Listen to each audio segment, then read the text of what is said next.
ho intenzione di visitare tutti i campi del Vicentino, della Pedemontana, per cercare delle soluzioni, perché tutti i cittadini vicentini hanno bisogno degli stessi diritti e soprattutto devono avere gli stessi doveri. Quindi basta zone di illegalità e cerchiamo delle soluzioni condivise con comuni, provincia e soprattutto con la regione. Per questo Gio Formaggio, l'ex sindaco di Albettone e ora consigliere regionale, ha voluto visitare il campo nomadi di Torri di Quartesolo, una presenza trentennale nell'area industriale di Via Savona, motivo di tensione sociale anche forte in passato, ma dove attualmente l'amministrazione comunale ha voluto affrontare e sostenere l'integrazione tra le esigenze contrapposte con un progetto in via di realizzazione di suddivisione netta tra il campo e le imprese. Sul piano della ragionevolezza ho sempre ritenuto inutile adottare provvedimenti di sgombero o di chiusura definitiva del campo, perché trasferiremo il problema sul territorio.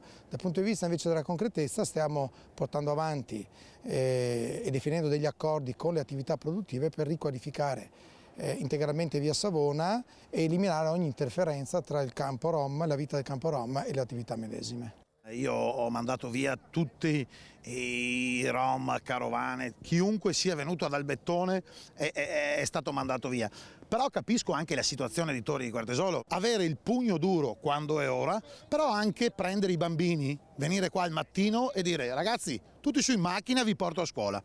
Questo è quello che sta facendo l'amministrazione di Torri di Quartesolo e quindi ha tutto il mio rispetto. Qua non c'è destra, sinistra. Quello che ci troviamo quotidianamente ad affrontare è l'assenza di risorse e un progetto coordinato che ci permetta di affrontare il problema e di superare il tema campi. Non si può pretendere che un piccolo comune come quello di Torri di Quartesolo da solo possa risolvere questo problema. È altrettanto vero che la dignità delle persone all'interno va considerata e quindi quello che ci aspettiamo è un approccio globale, nazionale, diciamo non solo regionale, per quanto possa essere già fondamentale questo primo approccio. La Regione ha bisogno di esempi concreti e soluzioni per questo problema, perché non è soltanto il Vicentino, è il Trevigiano, è il Padovano, quindi abbiamo bisogno di collaborare con i sindaci e quando qualche amministrazione trova la strada giusta, la Regione deve solo prendere da esempio e copiare nel resto del territorio.